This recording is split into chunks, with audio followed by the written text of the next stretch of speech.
Magandang araw po sa inyong lahat ha. Na-miss niyo ba ako na isang araw? Hindi tayo nakapag-vlog kahapon. Pasensya na po kayo ha. Sa totoo lang po, kahapon biglang nagpatawag ng meeting sa akin yung aking abogado sa asylum, no? At naghahanda na nga kami. Yung mga ebidensya, no? Kasi may mga bagong ebidensya lumabas. Kasama na dyan yung pagsasampa talaga ng non-bailable case laban sa akin na sa tingin ko ang pinakamalakas na ebidensya na ako talaga ay kinigipit, no? Dahil kahit sino pang bumasa ng records at saka yung resolution ng piskal, makikita na wala namang kahit sinong testigong nagrereklamo na ako yung nag-recruit sa kanila para sila i-traffic at walang kahit anong ebidensya ng sabuatan bukod na lang doon sa sinasabi nilang isang papel na wala namang lagda na nagsasabi ako daw ay legal doon sa Lucky South 99. Sabihin na natin totoo yan, hindi po krimen na maging abogado, no? Kinakailangan abogado para masigurado nga ng lahat ng gawain ng mga kliyente ay sangayon sa batas, no? At kung ang pagiging abogado ay dahilan para ikaw ay masampahan ng non-bailable, baka wala nang abogado mag-practice, no? Sa takot na pati sila, dahil abogado lamang sila, ay pwede nang sampahan ng non-bailable offense, no? Pero hindi yan po ang ating pag-uusapan. Yan lang po yung dahilan kung bakit kahapon ako'y na-busy. Kasi nga, biglaan ako pinatawag, no? Meron po kasing organisasyon na tumutulong sa akin sa asylum at meron din akong abogado na separate, no?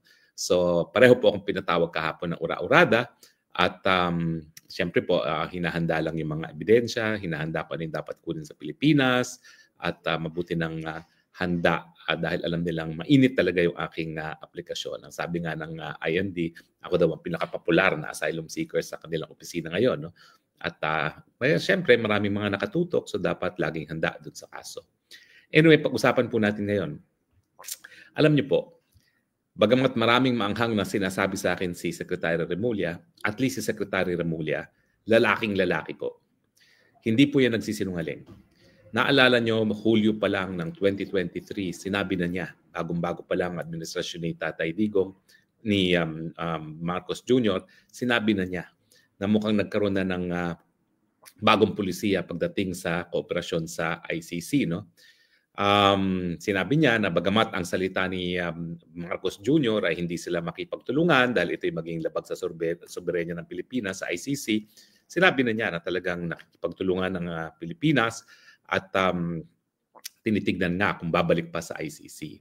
Ibig sabihin sa mulat-mula, hindi po yan nagsinungaling. Ang sinungaling po talaga si Marcos Jr.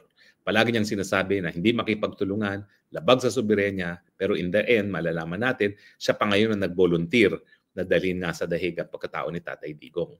Si Secretary Remulla at least, lalaki. Hindi yan po nagpapaligoy-ligoy, hindi nagsisinungaling. Sa mulat-mula, ang sabi niya, makikipagtulungan tayo sa ICC. Walang din sinasabi kung bakit. Siyempre, si BP Sara at ako naniniwala na ang pagpapadala na dito kay Tatay Digong sa dahig at ang pagigipit nila kay Tatay Digong sa ICC, yung pagtutulungan sa ICC, ay pamamaraan para magkaroon ng Marcos Forever. Dahil alam naman natin na talagang ang hindi nila matalo-talong kandidato, at lumabas naman ito sa latest survey, no? 33% ang boboto talaga kay Sara. Ang pinakamalapit na katunggali niya ay 15%, si Leni Robredo, no? At itong si Tulfo ay number 3 na lang, parang 9% na lang ang boboto sa kanya kung magkakaroon ng halalan ngayon, no? Kaya itong ginagawa nila sa kay Tatay Digong, ito ay pamamaraan para masira ang mga Duterte at kung masusunod ang gusto nila, gusto nga nilang masali pa sa kaso sa ICC itong si Inday Sara. Na sa tingin ko malabo mangyari, no? Bagamat I'm sure ina-attempt pa rin nila, no? Pero itong pag-amin ni Secretary Remulla na nakikipagtulungan ng ICC ngayon sa pagpapadala at paggastos sa mga pamasahe at iba pang mga gastos ng mga testigo laban kay Tatay Digong sa dahig ay patunay na sa mulat-mula hindi pa talaga nangyayari yung maisog ng Enero of 2024 kung saan inakusuhan ng diretsahan ni Tatay Digong na si Marcos Jr. yung kandidato para presidente na gumagamit ng droga sa kanyang syudad na Davao, talagang nagkaroon na ng desisyon ang Marcos Jr. na makipagtulungan sa ICC dahil nga gusto nilang matanggal ang mga Duterte. Nakakainis nga dahil naalala ko nung July nga, nagpatawag pa ng meeting yan, kasama pa ako sa meeting at kunwari, tinanggap niya yung aking opinion na hindi dapat makipagtulungan, labag yan sa soberenya, labag yan sa saligang batas. Bakit po labag sa saligang batas? Kasi nakasaad doon na judicial power sa ating saligang batas vests only in one Supreme Court and all other courts that may be created by law. So ang tanging may kapangyarihan para magliti sa mga kaso sa mga di umanong krimen na nangyari sa Pilipinas ay tanging Korte Suprema at mga mababang mga mahistrado, mababang mga korte na binuo ng batas ng Kongreso. No? Hindi po dyan kasama ang ICC. Kaya lang po nagkaroon ng jurisdiction ng ICC, ito po yung tinatawag nating theory of auto-limitation. Na kapag tayo mismo ang nagdesisyon na limitahan ang ating soberenya at pumayag na ang mga dayuhan ang maglitis ng mga kasong yan. Sa katunayan po, kapag nagkakaroon ng agawan ng teritoryo, ang mananalo sa pag-agawan ng teritoryo ay yung batas na pinakamalakas na ebidensya na sila talaga ay umaaktong soberenya. At sa isang desisyon ng ICJ, no, sa panig ng kaso sa panig ng England at saka ng France, ang sabi ng ICJ, yung World Court, ang pinakamalakas at pinaka-persuasive na ebidensya na mas malakas ang soberenya mo ay yung paglilitis ng mga kaso. Kasi yung pag-exercise ng judicial jurisdiction ay isa sa pinakamalakas na ebidensya ng pagiging soberenya.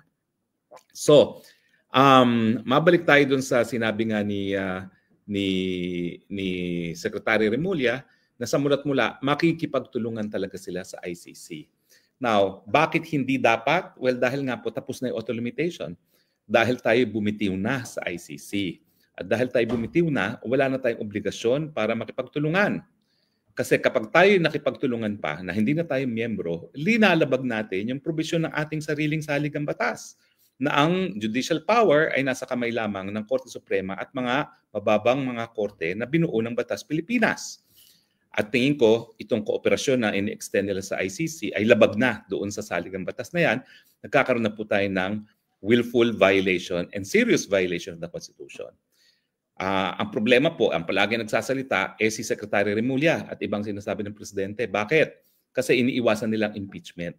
Dahil kapag binigkas at nanggaling sa sariling bibig ni Marcos Jr. na nakikipagtulungan tayo sa ICC, yan po ay basehan na para sa impeachment.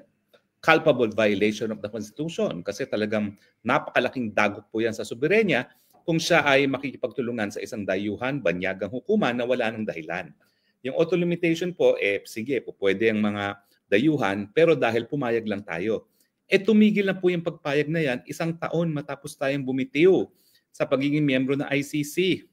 Alam niyo yung pagkakaiba ng mga tribunals na nauna ng binuo ng UN, gaya ng Tribunal for the Yugoslavia, Tribunal for Rwanda, yung dalawang tribunal po nyo, ang basehan ng pagbubuo ng hukuman, yung Chapter 7 ng UN Charter. Ano ba yung Chapter 7? Ito po yung means of maintaining international peace. Ibig sabihin, yung paglilitis ng mga war criminals, crimes against humanity, ay isang pamamaraan para nga ma-maintain na ang kapayapaan sa daigdig. At dahil ito ay pinag-utos ng Security Council, lahat ng bansa dapat sumunod sa order ng Security Council. Hindi po ganyan ang basehan ng ICC. Ang basehan po ng ICC, hindi po yung mandatory jurisdiction ng Security Council para mapatupad ang kapayapaan sa buong daigdig. Kung hindi, yung voluntaryong pagiging miyembro ng mga iba't ibang bansa. No? At dahil voluntaryong pagiging miyembro, voluntary rin ang desisyon kung sila ay bibitiw. Wala makakapagpigil sa kanila kung gusto nila. Ang issue nga is ganong katagal yung obligasyon na makipag-cooperate kung ikaw ay bibitiw. Well, dyan po papasok yung yung isang desisyon ng World Court tungkol sa Amerika nung dinimanda sila ng Nicaragua dahil pinapatumba ng gobyerno ng Amerika under President Reagan yung gobyerno ng Nicaragua. Ang sabi ng Korte Suprema, hindi ka po pwedeng completely bumitiw sa isang tratado na ura-urada. Kinakailangan merong palugit na 1 taon. Kaya nga po, binigyan ng Rome Statute of ICC ang mga ahensya, ang mga prosecutors, ang hukuman mismo ng ICC ng 1 taon para magsimula ng formal na proseso para litisin at ito po yung preliminary investigation na kinakailangan bigyan ng basbas ng hukuman ng pre-trial chamber para gumalaw matapos ang isang bansa ay bumitiw na sa pagiging miyembro ng ICC. Yung 1 taon pong yan, kinuha po yan sa desisyon ng International Court of Justice doon nga sa pagbitiw ng Amerika di umano doon sa jurisdiction ng ICJ matapos siya mademanda ng Nicaragua. Kasi ang gusto ng Amerika, ura-urada, bibitiw siya at mawawalang bisa yung pagbigay niya ng pagpayag na litisin ng kasong yan sa ICJ. Ang sabi ng ICJ, hindi po pwede.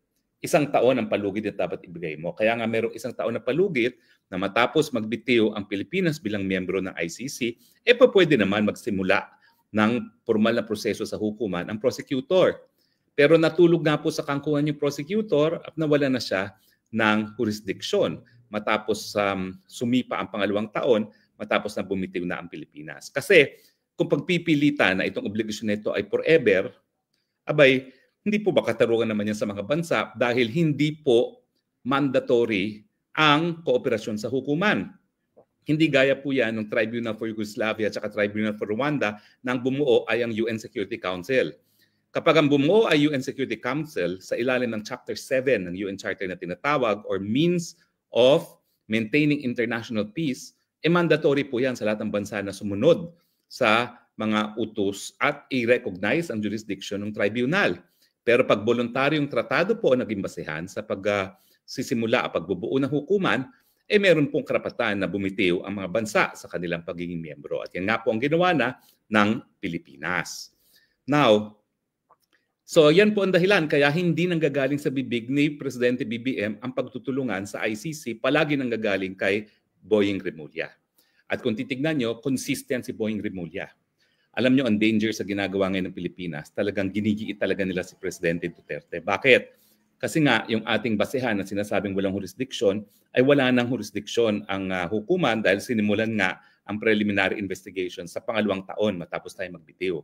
Pero itong unang-una, pag voluntaryong surrender ng Pilipinas sa pagkatao ni Tatay Digong, ni wala pang ang hinihinging kooperasyon, binigay na kaagad ang pagkatao ni Tatay Digong sa pamamagitan ng kidnapping na hindi dumaan sa proseso ng Rome Statute, Article 59, na dapat hinarap muna siya sa lokal na hukuman sa Pilipinas nang sa ganon, maprotektahan ang karapatang pantao ni Tatay Digong at marespeto ang soberenya ng Pilipinas, no, para malaman nga kung mayroon pang dahilan na i-extradite yung si Tatay Digong sa ICC. At siyempre dapat sagutin ng lokal na hukuman kung mayroon pang jurisdiction ang ICC, no, sa kaso ni Tatay Digong. Dahil hindi yan nasunod, illegal nga yung kanyang pagdadala sa dahig. Kaya nga tinatawag natin yung extraordinary rendition or kidnapping. Ang problema lang sa term ng kidnapping, sa ating batas Pilipinas, yan ay gawain lamang ng mga pribadong individual. Kapag taong gobyerno ang nagkait ng kalayaan sa isang tao na walang legal na basihan, gaya na nangyari kay Tatay Digong, at si retired Justice Ascuna naman ay nagsasabi na yung pamamaraan ng pag-serve ng arrest warrant ay illegal dahil hindi nga dumaan sa lokal na hukuman, ang tawag dyan ay unlawful detention. As distinguished from kidnapping na gawain ng mga pribadong individual. So anyway, so itong desisyon na naman ng DOJ Secretary na tayo pa magbibigay ng pamasahe at iba pang gastos para makarating sa ICC mga testigo, yan po ay patunay na sa mula't-mula talagang ninais ng Marcos administration na makipagtulungan sa ICC, hindi dahil gusto nila ang katarungan.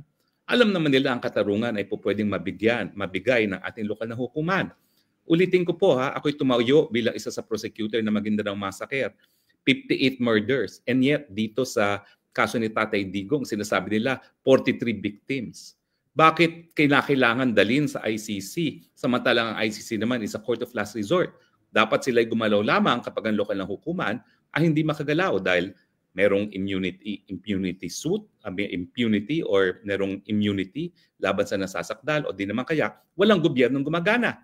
Na hindi naman po ang kaso pagdating sa ating mga korte. In fact, buhay na buhay ang ating korte. We have one of the most active courts, one of the most developed court system in the whole world. Mantakin mo, pagdating sa pangangalaga sa karapatang pantao, meron tayong writ of habeas corpus, meron tayong writ of amparo, meron tayong writ of habeas data. Lahat po yan ay intended para maging special protection sa pangangalaga ng karapatang mabuhay. At hindi naman po lahat ng hukuman sa daigdig ay merong ganyang mga special writs na binuo para pangalagaan ng karapatang mabuhay. Nagpapatunay na buhay ang ating hukuman at kayang-kaya ng hukuman natin na magpataw ng katarungan sa mga biktima. So ulitin ko po hindi sa sinasabi natin na wala ng kaso si Tatay Digong. Pero gaya ng sinasabi niya, kung merong kaso, respetuhin natin ang pagiging soberenya ng Pilipinas. Dapat sa Pilipinas sinasampayan at madesisyonan ng mga piskal Pilipino at ng mga mahistradong Pilipino. Ang tanong, ano maging pananagutan ni Marcos Jr.? Well, akala siguro ni Marcos Jr. palibasa hindi nanggaling sa kanyang bibig at the most that he has said is susunod tayo sa pag-uutos ng Interpol yan po ay patunay talaga na gross ignorance of the law kasi wala naman pong sariling pulis ang Interpol na dapat sinusunod. At saka malinaw po sa paghihiring ng Senado na hindi pa nga humingi ng kooperasyon ng ICC at hindi pa humingi ng tulong ang ICC sa Interpol mismo na voluntaryo talagang kinidnap si Tatay Digong at dinala sa dahig. No?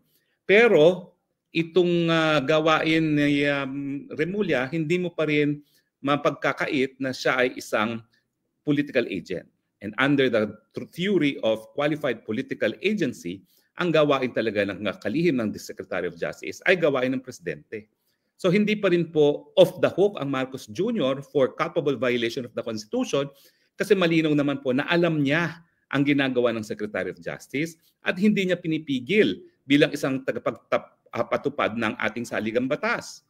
Hindi niya sinasabi na Remulla, huwag kang makipagtulungan dyan. Dahil pag ikay nakipagtulungan, nalalabag yung probisyon ng ating saligang batas na ang kapangyarihan ng hudikatura ay nasa ilalim lamang ng Korte Suprema at mga mababang mga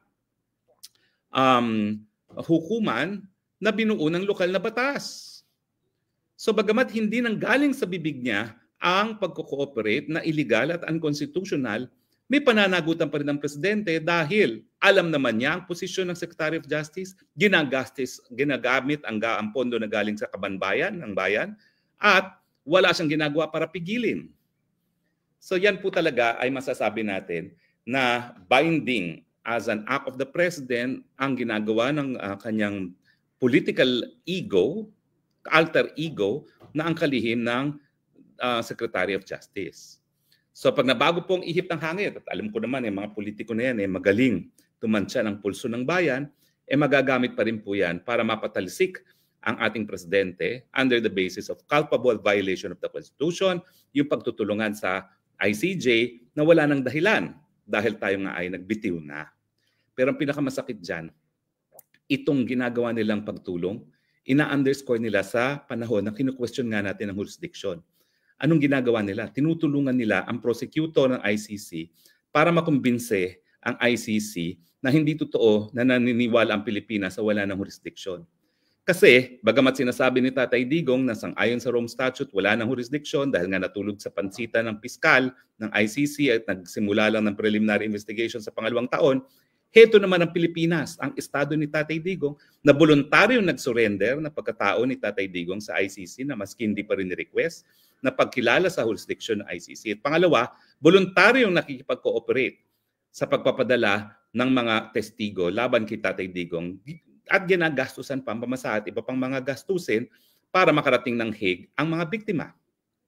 So ang ginagawa po ng Pilipinas talagang nais nila na baliwalain ng hukuman yung sinasabi ni Tatay Digong na wala ng jurisdiction sa Pilipinas ang ICC sa pamamagitan ng pagtutulungan sa ICC.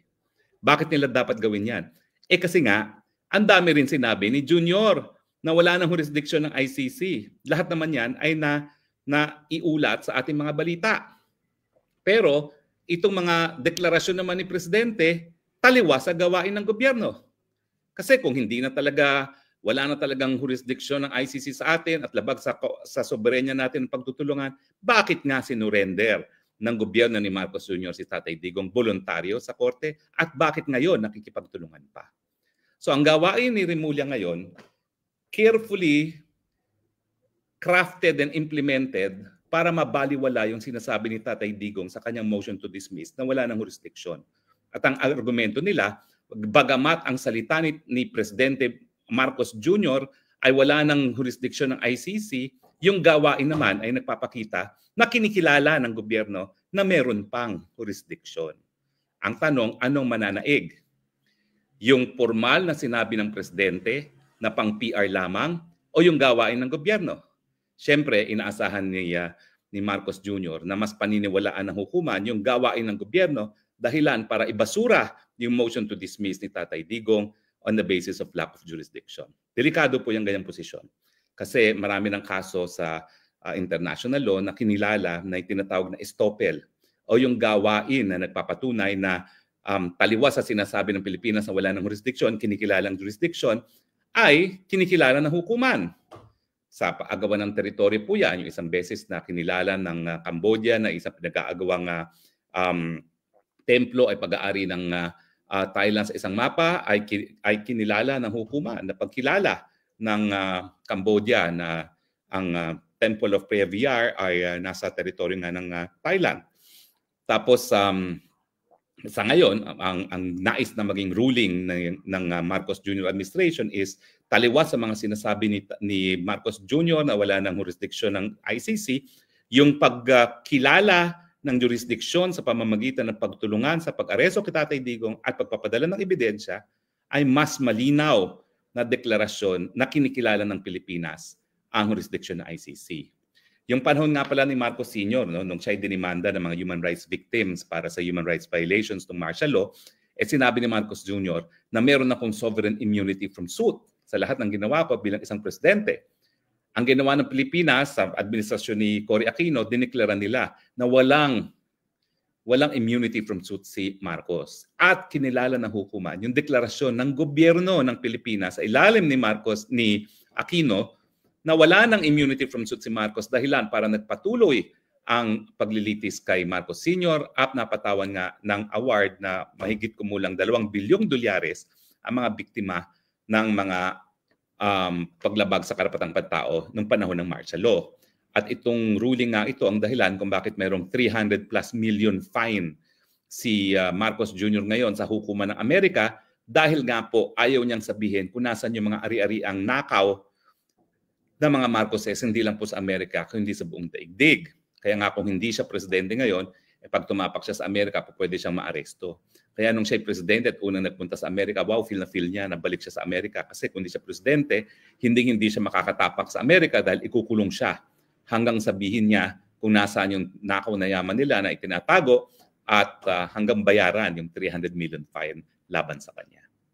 So mga kaibigan, ang konklusyon sa mga pananalita at gawain ni Boying Remulla mula pa noong 2023, malinaw na intensyon talaga ng mga Marcoses gamitin ang ICC para burahin ang mga Duterte. Kahit ano pang sabihin na kasinungalingan ni Marcos Jr.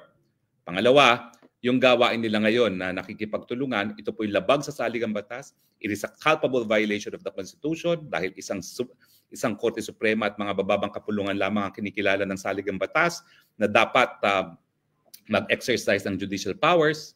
Ito po ay culpable violation of Constitution, dahilan para mapatalsik ang presidente sa isang impeachment complaint. At pangatlo, ang motibo ngayon ng gobyerno sa lantarang pagtutulungan, hindi lang sa pag-surrender kay Tatay Digong, kung hindi na rin yung paggagastos para sa mga testigo labang kay Tatay Digong, ay para nga po ma-dismiss yung sinasabi ni Tatay Digong na wala ng jurisdiction ng ICC dahil ang pagkilala ng gobyerno ng Pilipinas sa jurisdiksyon ng ICC sa pamamagitan ng pagbibigay tulong at kooperasyon sa hukuman ay nagpapakita na kinikilala ng gobyerno natin ang jurisdiksyon ng ICC. Sa madaling salita, tinraidor ng Marcos Jr. ang Republika ng Pilipinas sa pagkilala sa jurisdiksyon ng isang hukumang dayuhan na wala ng karapatan na litisin at kahit sinong Pilipino. Darating ang araw, mapananagot silang lahat. Naniniwala naman po ako na yung mga gawain ng mga kriminal talaga, kasama na ni Marcos Sr. at ni Marcos Jr., panandalian siguro, magiging mailap ang katarungan. Pero bilog po ang gulong ng katarungan. Ngayon po, ang katarungan nasa baba. Darating pong araw, mangingibabaw ang katarungan. Mapapanagot ang Marcos Jr. at ang kanilang mga kaalyado dahil dito sa pagtaksil sa soberenya ng bansang Pilipinas. Well, maraming salamat po sa inyong patuloy na tangkilik sa ating Spokes Hour. Ha? Alam ko po, wala na tayo sa poder, pero nandyan pa rin kayo, nakikinig pa rin po kayo sa ating punto de vista. At tayo naman po, kaya naman tayo patuloy nagsasalita, dahil sa tingin ko po, may karapatan kayo bilang ordinaryong mamamayan na maintindihan ang mga usaping legal, lalong-lalo na kung ito'y nakakaapekto sa inyo. At ang usaping ICC po, nakakaapekto po yan sa inyo dahil lahat ng Pilipino, lahat po tayo ngayon ay marangal na tinatawag ang ating mga sarili bilang mga Pilipino dahil binuwis ng buhay ang ating mga ninuno, ang kanilang mga buhay para tayo maging isang malaya at independenteng bansa. Huwag po sana natin baliwalain ang sakripisyo ng ating mga ninuno para sa ating kalayaan. Let us stand for Philippine sovereignty, no to ICC, and bring Tatay Digong home. Maraming salamat po. Ito po inyong Spoksang Bayan nagsasabi, I love you, Philippines. You're the only country that I have. You're the only country that I love. God bless the Philippines. Bye!